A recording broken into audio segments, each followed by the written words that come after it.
Now, let me give you a couple of crucial disclaimers. I'm not implying for a second that because scientists as a group are generally less religious or don't believe in God, that therefore God doesn't exist. That is a logical fallacy known as an appeal to authority. One position does not automatically follow from the other. Even if every scientist in the world completely rejected God, I'm not saying that means you should reject God. Nor would I want you to blindly take your religious cues from any group of scientists or engineers.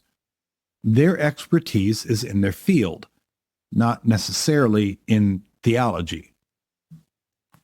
However, although their collective disbelief doesn't make God non-existent, I will ask you again, don't you even wonder at all why it is that those who learn more about the world and those who spend much more time thinking deeply about the way that the world works are much, much more likely to reject the idea that there's a magic sky daddy and that all the words of the Bible are literally true and that all we have to do is listen to our pastor and read our Bible and everything will be okay.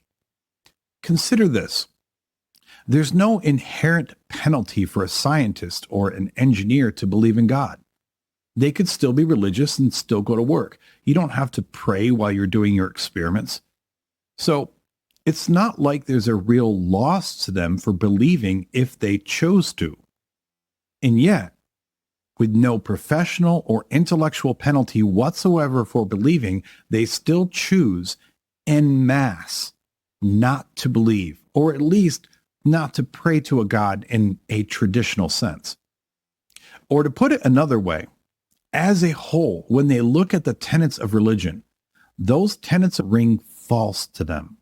And yet, so many of us who may not have much formal education in these critical fields still want to say, oh no, I believe in the good book.